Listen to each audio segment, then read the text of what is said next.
Welcome back to another episode of Stand on Guard. I'm your host, David Krayden. This is live from Ottawa. Can you guess where I was last night? Yes, and I met so many of you there. It was just an incredible evening.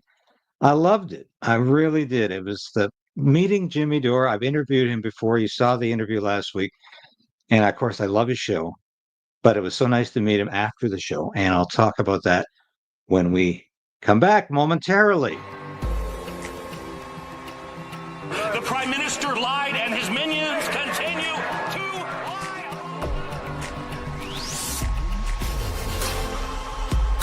We need political change. But we also need to resolve to resist.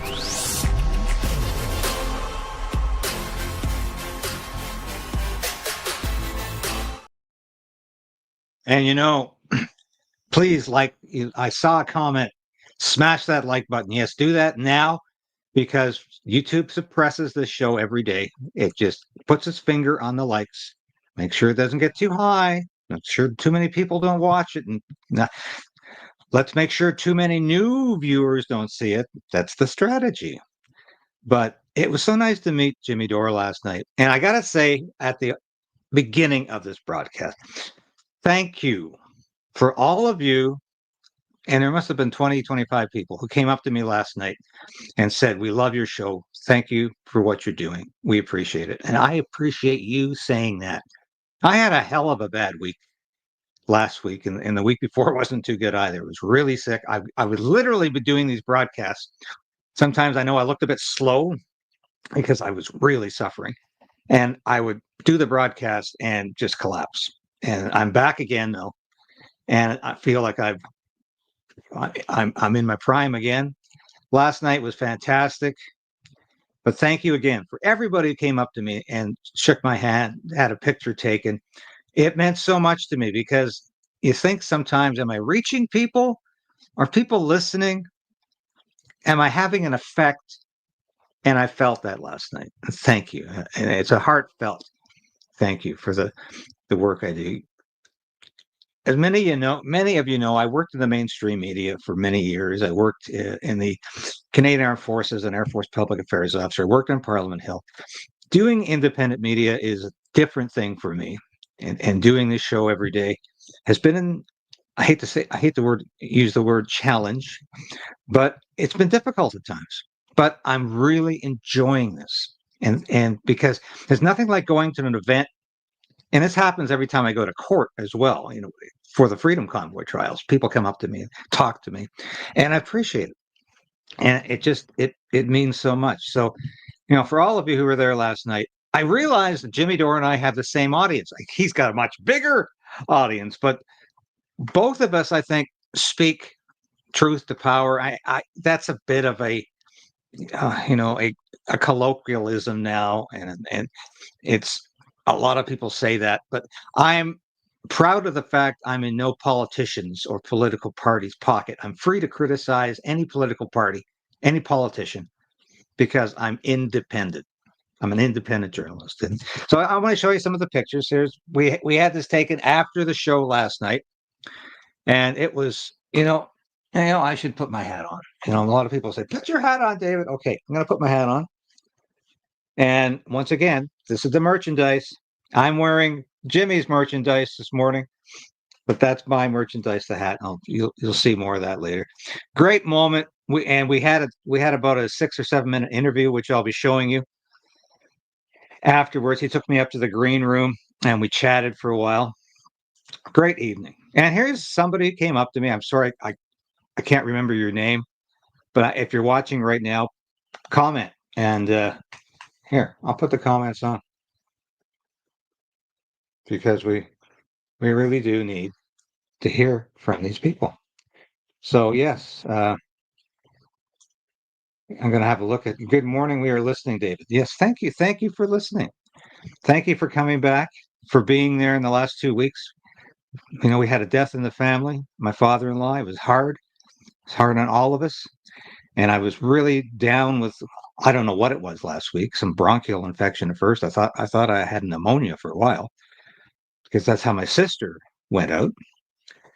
And I think that was as I like to say, an unforeseen consequence of the pandemic. I have to say it that way or else. But I'm feeling much better now. And so thank you for coming up last night and shaking my hand. That was a wonderful moment. And so many other people did as well. And there's Jimmy in the green room before we started the interview, and it's a thumbs up. That was a great performance by Jimmy last night. Sometimes he strays into the blue comedy. I know he has to do that because people expect that today, but he doesn't even have to. His political humor is on par with what Johnny Carson used to do. Maybe it's even better. But he gets a political point across using comedy, and it's wonderful. And he's not cruel to political opponents or people he disagrees with, but he makes fun of them, and that's what comedy is all about. But he's genuinely funny, unlike the late night comics, so-called comics you see populating television, cable news these days. They're not funny. They're propagandists, and this is what Jimmy said last week in the interview. These people are not funny. Jimmy is funny, and it was a really great evening. And he went after the pandemic. He went after DEI. He went after political correctness. He went after Democrats and Republicans. He went after the hypocrisy right now with the Department of Government Efficiency. He went after political hypocrisy, and it was a great evening. So here's another shot. This is where we were waiting to meet Jimmy Dore here, and these two wonderful ladies came up, and one of them wanted a photo with me, and I was just overwhelmed, I must say. And here's a shot of the whole gang. Yeah, here we all are, and that's Stephanie in the far left. That's Jimmy Dore's wife. She is a marvelous woman. She's a stand-up comic too. She opened the show, and it was really marvelous. And I can't tell you how much I enjoyed this last night. Now we got more news to share with you, but I'm going to wait a little while to get into that because I want to show you this interview. But I think we've gone through the pictures here. But what an evening! And once again,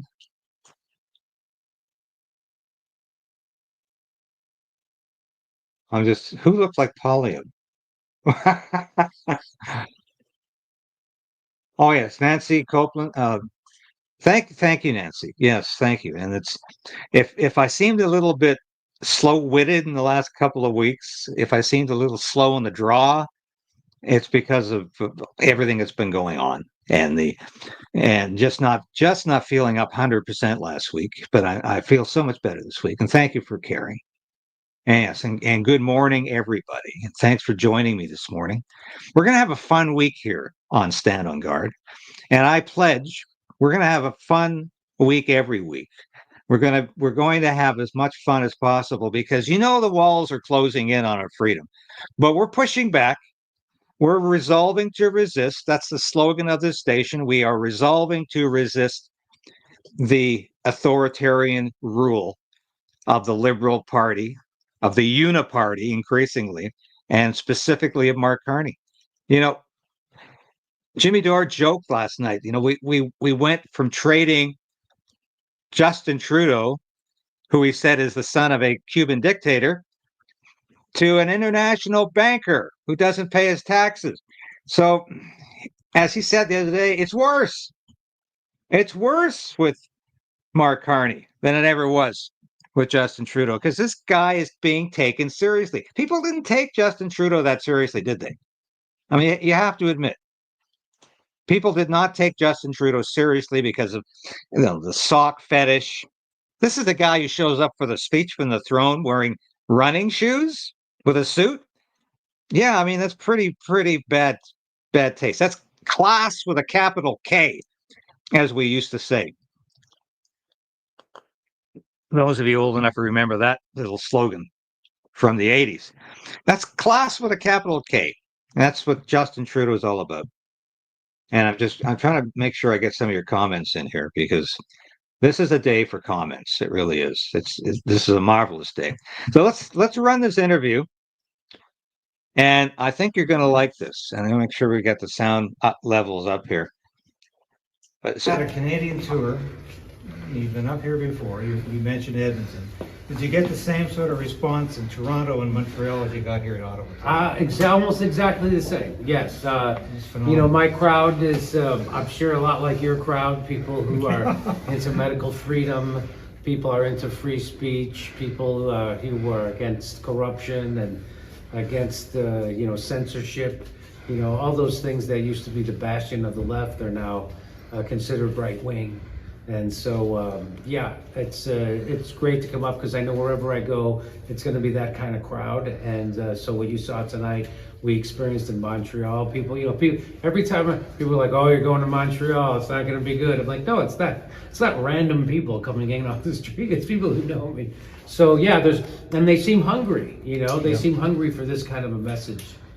Well, they certainly are. I was amazed at how many people came up to me tonight and said, "Hey, we watched your show." Oh, really? Great.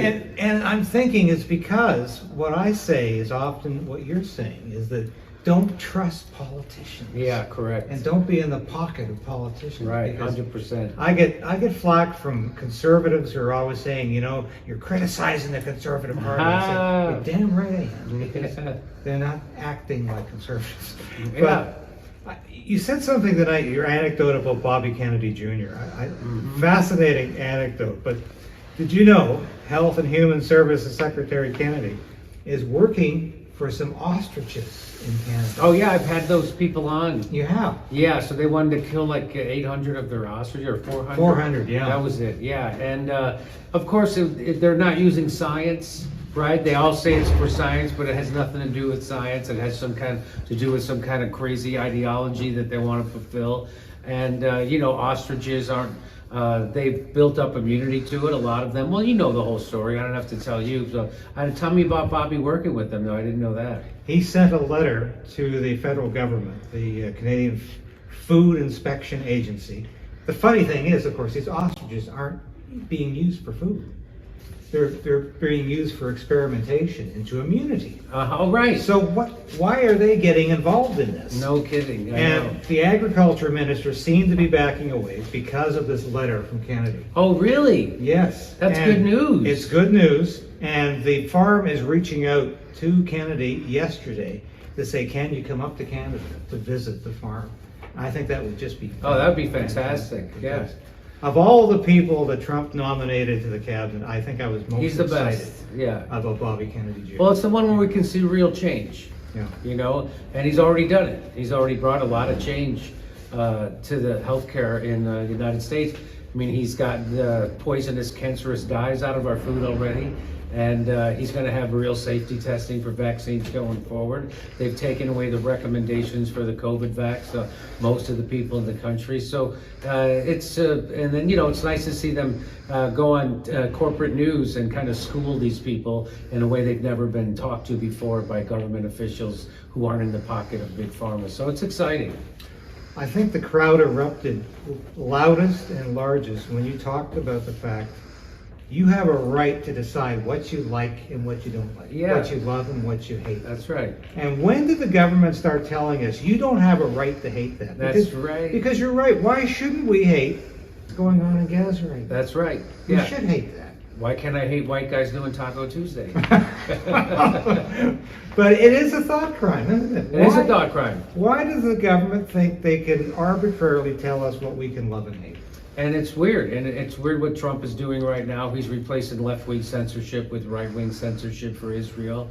And it's like, why can't I be, I can criticize my own country all I want, but as soon as you criticize Israel, they call you an anti-Semite, which is what the left did for so many years. Anytime you said anything, they called you a racist, or they called you a sexist, and people are tired of that shit. And now he's just switching it out. And I have a lot of MAGA that come to my show, and they're not on board for that. Well, you heard them tonight, right? And a lot of those people are Trump voters, or a lot of those people are Trump sympathizers up here in Canada. Yeah. And they're not on board for that stuff. So it's sad to see that Trump had a mandate and he's squandering it. In fact, his budget, not to get too in the weeds with you, but that's why, Elon Musk just left. He just left DC. He quit Doge because Trump's big, beautiful bill explodes the deficit even more, $5 to $10 more trillion.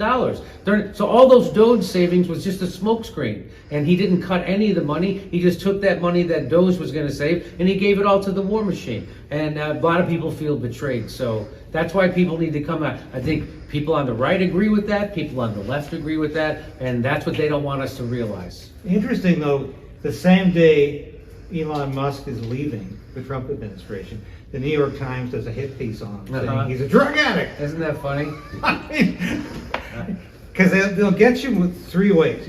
Either you're an alcoholic, a drug addict, or they found child porn on your computer. Or you're a sex maniac. Yep, that's exactly right. And I guess my final question, I was watching your show today, and there was a Dana Bash section on there where Joe Biden comes out of hiding today. Yeah. And he says, I'll compare my record with any president in history.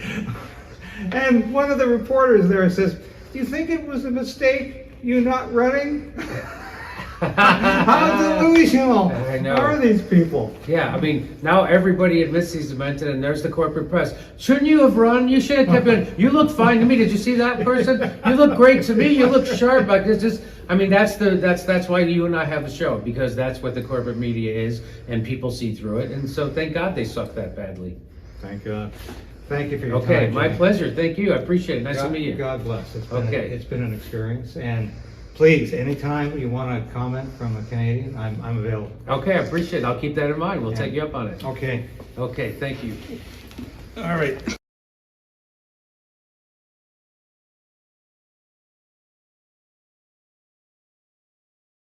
We had a Canadian tour.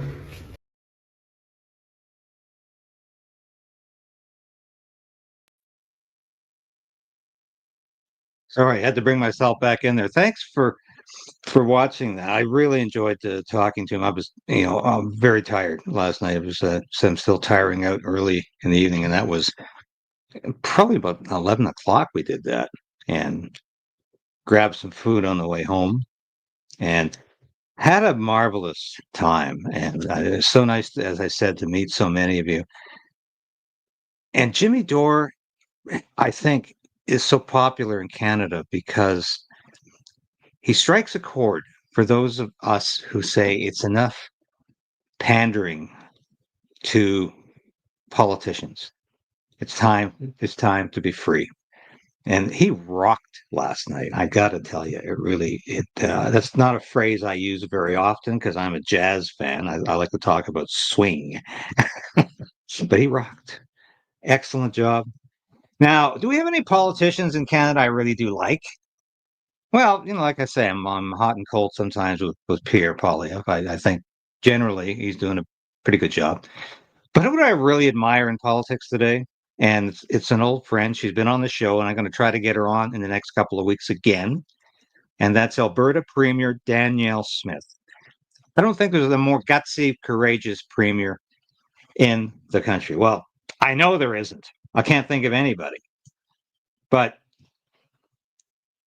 give her credit for drawing the battle line between Alberta and the federal government. She knows the support for Alberta independence is rising every week. And we've had folks on the show to talk about that. Jeff Rath, we'll have Jeff on again to talk about how things are going in terms of support for Alberta independence and how the movement is going, when they expect to get their referendum on a ballot, probably during the municipal elections this early fall. That's what Jeff plans, well in advance of what Danielle Smith is talking about in terms of having the question in a 2026 referendum. They want to get it up now, strike while the iron is hot. But here's Danielle Smith talking about the Alberta Accord. And this is poetry. If there's anything, if a politician is capable of delivering poetry, Danielle Smith can do it. And I just love this premier. In years, Successive Liberal governments in Ottawa, supported by their New Democrat allies, have unleashed a tidal wave of laws, policies, and political attacks aimed directly at Alberta's free economy and, in effect, against the future and livelihoods of our people. They have blocked new pipelines, cancelled multiple oil and gas projects, stacked an oil and gas production cap on top of a crippling industrial carbon tax, and banned the very tanker ships needed to carry those resources to new markets. They have imposed net zero mandates on our natural gas-based power grid, causing investment in reliable generation from natural gas to flee, thereby endangering the future stability of our power grid and risking future blackouts and spikes in electricity costs for Alberta families and businesses. They have interfered in provincial jurisdiction time and again, from taking over the regulation of plastics to mandating how we operate childcare, health care, dental care, to harassing law-abiding firearms owners, to dozens of other examples of unconstitutional interference. The onslaught of unconstitutional anti-energy and anti-resource development policies has scared away global investment to the tune of, we think, about $500 billion, driving those investments and jobs out of Alberta, robbing countless Albertans and other Canadians of their means of providing for their families. It has also cost us a decade of opportunities and tens of billions of dollars in lost royalties that could have been invested in the health, education, infrastructure, and social services of not just Albertans, but Canadians as well. As a result, Canada has fallen to dead last in economic growth among industrialized nations, and growth is slowing. Investment is fleeing. Debt is climbing. The world looks at us like we have lost our minds. We have some of the most abundant and accessible natural resources of any country in the world. But against the wishes of millions of Canadians, a select few eco-extremist ideologues in Ottawa have done everything in their power to keep that wealth in the ground. So let me say this as clearly as I can, with all due respect to Prime Minister Mark Carney and anyone else Ottawa might send our way, I cannot allow the status quo to continue. Yeah.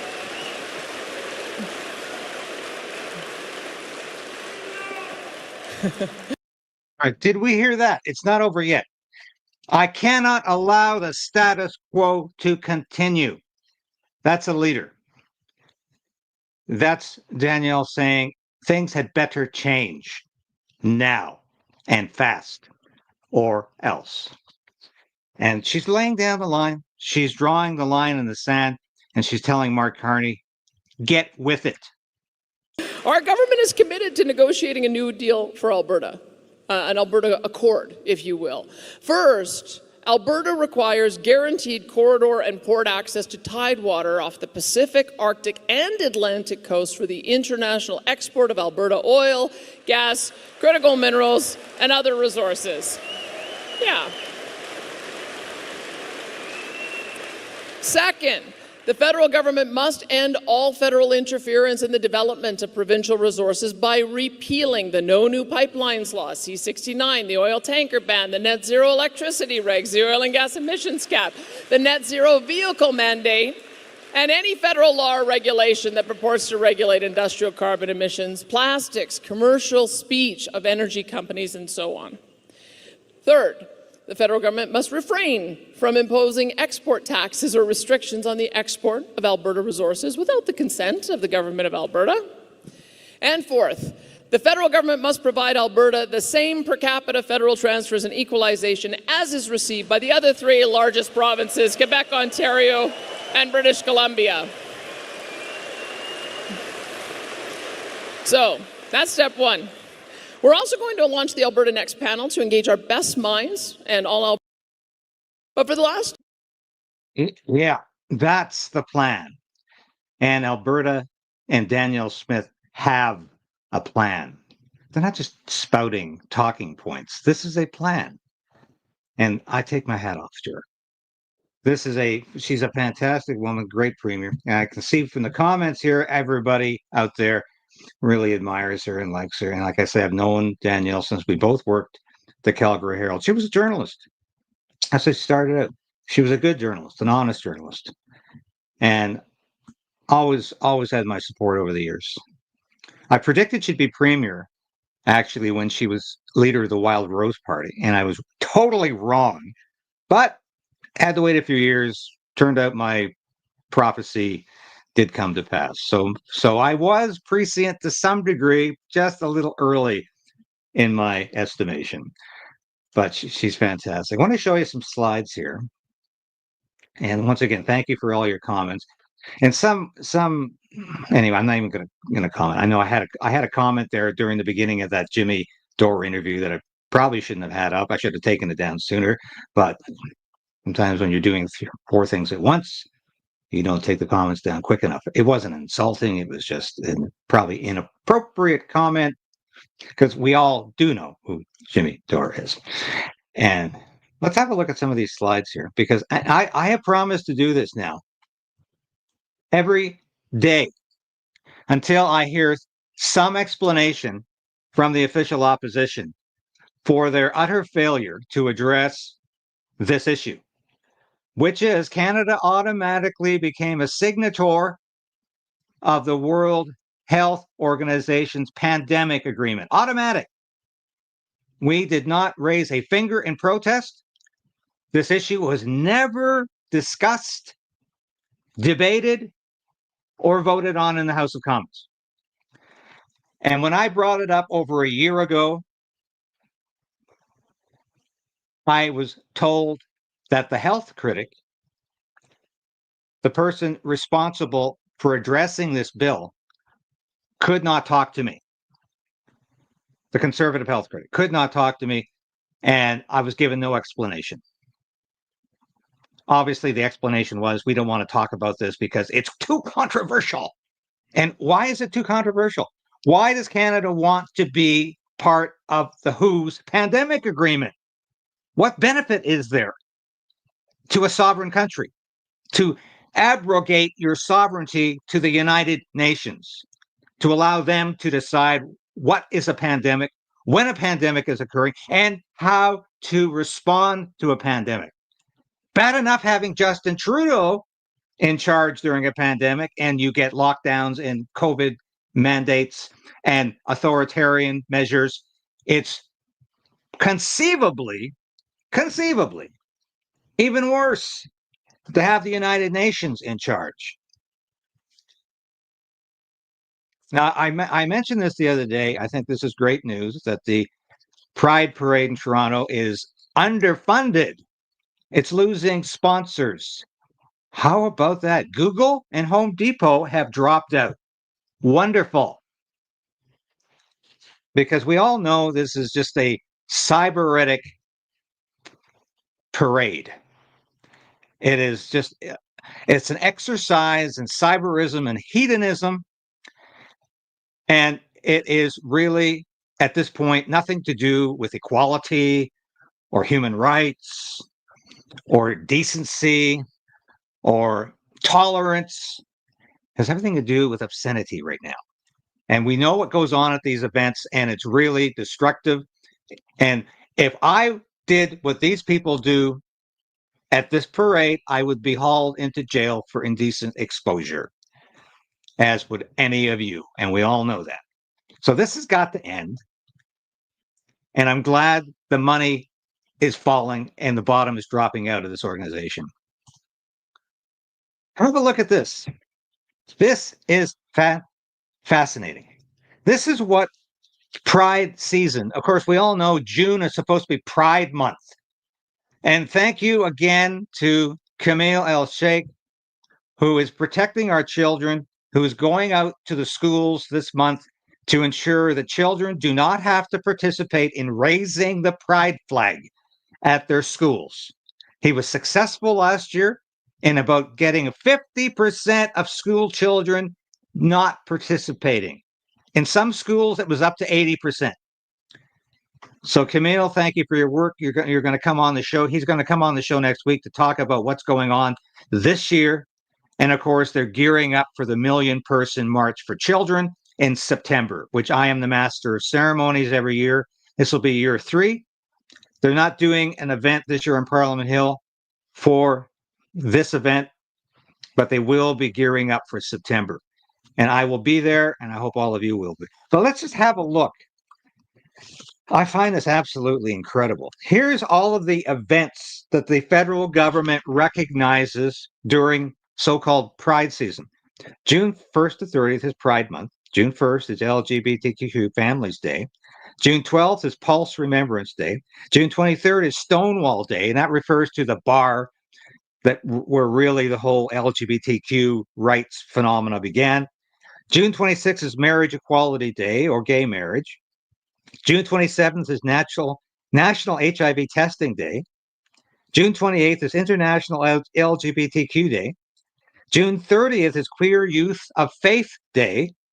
July 14th is International Non-Binary People Day. July 16th is International Drag Day. August 14th is Gay Uncles Day. I'm not making this up. August 20th, Southern HIV/AIDS Awareness Day. September 16th to 23rd, Bisexuality Awareness Week. September 18th, National HIV/AIDS and Aging Awareness Day. September 23rd, Celebrate Bisexuality Day. September 27th, National Gay Men's HIV/AIDS Awareness Day. I'm not finished yet. October 1st to 31st is LGBTQ History Month. October 8th is International Lesbian Day. October 11th is National Coming Out Day. October 15th, National Latinx HIV/AIDS Awareness Day. October 17th to 23rd is Gender Fluid Visibility Week. October 19th is International Pronoun Day. October 19th is also National LGBTQ Center Awareness Day. October 19th is Spirit Day for Youth. October 23rd to 29th is Asexual Awareness Week. October 26th, Intersex Awareness Day. November 1st to 30th is Transgender Awareness Month. November 5th, Transgender Parent Day. November 8th, Intersex Day of Remembrance. December 1st, World AIDS Day. December 8th, Pansexual Pan-Romantic Pride Day. December 14th, HIV Cure Research Day. And of course, the Buck You Will, who posted this on X, ends this by saying, "Can we all agree that this is simply way too effing much?" Yeah, we sure can. Now I'm going to end this broadcast with well, I'm going to go to my, if I can, if you will indulge me, I am going to go to my store, and I'm going to come back with another clip to show you.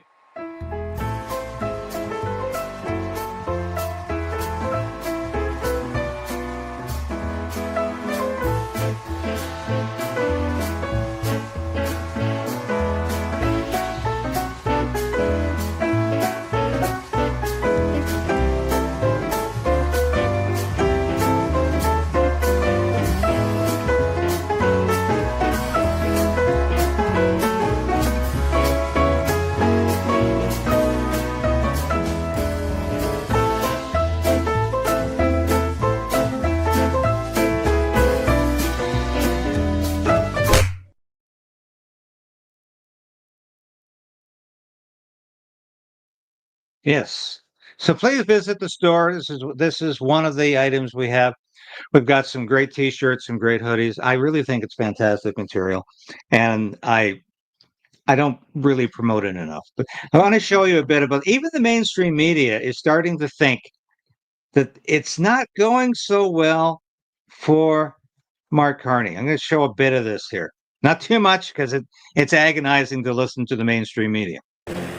If he's the man with the plan and the guy you hire in a crisis, why won't he table a budget before he goes on summer vacation? I understand the member of the opposition is very busy, didn't have a chance to study closely the 100-day plan of the former member from Ottawa, Carleton, which did not include a budget. They must be really afraid to come clean with Canadians if they're going to punt it off into the fall. But, Mr. Speaker, with the throne speech yesterday, Liberals have effectively admitted that it was their policies that caused the suffering for Canadians. Canada's new government, Mr. Speaker, is acting immediately to grow this economy, one Canadian economy out of 13 nation-building projects. 1 week down, just 3 to go. Canada's 45th Parliament has its first week in the books, starting with an historic speech from the throne delivered by none other than King Charles III. And then Prime Minister Mark Carney's first question period. But with only 3 weeks left before the House rises for the summer, and several big items on Carney's to-do list, the pressure appears to be on. Here to dig into that, the first scrum of the 45th Parliament. Nick Nanos is the Chief Data Scientist and founder of Nanos Research. Next to him, Joël Denis Belvance is the Ottawa Bureau Chief for La Presse. And Jude Annalise rounds us out. She's an economics reporter with the Globe and Mail. Hi, everybody. Very nice to see you. Nick, let's start off with the greater political context, because the last time we spoke a few weeks ago, you had support for both the Liberals and the Conservatives remaining relatively strong, but ultra competitive still. Absolutely. You know, the thing is, within the margin of error, 1 percentage point difference between the Liberals and the Conservatives. So, yes, Mark Carney is the Prime Minister. Yes, he has the government, but he should be looking over his shoulder, because the reality is that for those Canadians that were supporting the Conservatives during the last federal election and wanted change, they are still with the Conservatives today, even with the trouble that Pierre Poilievre has had in terms of his personal riding. So, you know, the thing is, very competitive and very tight. It's going to be interesting to see if anything happens in terms of the summer. Yeah, so before we get to the summer, though, we've got 3 more weeks here, JD. This week it was very much focused on the throne speech. There'll be a series of days devoted to debating that. But there's lots of stuff they're promising. A tax cut, removing the federal barriers to internal trade, introducing legislation on completely changing the review process. That's just a few things. Can they get all that done? Well, they will need the collaboration of the other parties in the House of Commons. And I don't think that anybody wants to give any gift to the Prime Minister, Mark Carney, the Bloc Québécois, the Conservative Party, or the NDP, even though they're not officially a party status. So Mr. Carney will have to learn how to navigate in those waters with a minority government. Plus, Mr. Carney is setting up high expectations himself by saying, I'm going to deliver. I'm going to deliver fast. Well, the expectations will be that he will deliver fast on the housing crisis, on reducing the cost of living, on delivering projects that are in the national interest. So he is, the expectations are set by himself. Now he's got to deliver, and the critical weeks will be next week when he meets the Premier. There'll be sort of legislative tests, Najud, about how fast the Prime Minister and his team can deliver. But it feels like a little bit of deja vu, because there have been promises in these areas made before. And we have all sat here and discussed how you can't build the houses overnight, for example. And if you look at the real estate market right now, things aren't going in the direction that any government would hope when it comes to supply. A whole host of things about transforming the economy. Like, again, these are things that you can't necessarily show Canadians proof of in the immediacy. Well, and I think what I'm going to be paying attention to is that First Minister's meeting, and it will influence and it will indicate how much he can get done and how things play out in Parliament. So the Prime Minister is expected to brief the premiers on this legislation that would fast-track projects, remove interprovincial barriers, and we're already seeing pushback from Indigenous groups that are saying, hey, this doesn't fly with us, and this comes on the heels of legislation in Ontario and BC to try to fast-track projects that were not well received by Indigenous communities. And so how Mr. Carney navigates this First Minister's meeting and that backlash, and how he can find the right line to walk between trying to promote these projects while also not creating a political crisis or a legal crisis maybe with these projects, will really affect his credibility on being able to transform the economy, and that in turn will play out in Parliament as well. Yes, it will. And it's unfortunately, though, they're not going to be in Parliament very long. They're 2.5 weeks, they're gone. It's usually about June the 20th, around my birthday time. They always go home. So we've got 2 to 3 weeks of Parliament. They're going home again. Seems like they just got here, and they did. And we're going to have to wait till the fall. So it's interesting to see what's going to happen over the summer with Pierre Poilievre. He's got a by-election to fight in Alberta.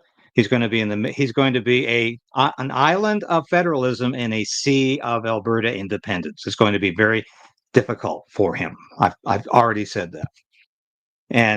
But thanks again for watching today. And once again, if I saw you last night at the Jimmy Dore comedy night, it was a pleasure. And thank you so much for your appreciation. I appreciate it. And I'm here to do as much as I can to resolve, to resist, to fight this encroaching uniparty to fight what I can see as clear as day right now, the encroaching power of the Carney government using emergency powers to take away our freedom, and they're going to be trying to take away our freedom of speech, and we have to fight back as vociferously as we possibly can. Thank you so much. Thank you so much for watching today. It has been a pleasure. It always is. And we will be back tomorrow with more of the news you need to know. And Godspeed to all of you. This has been David Krayden, broadcasting live from Ottawa. We'll see you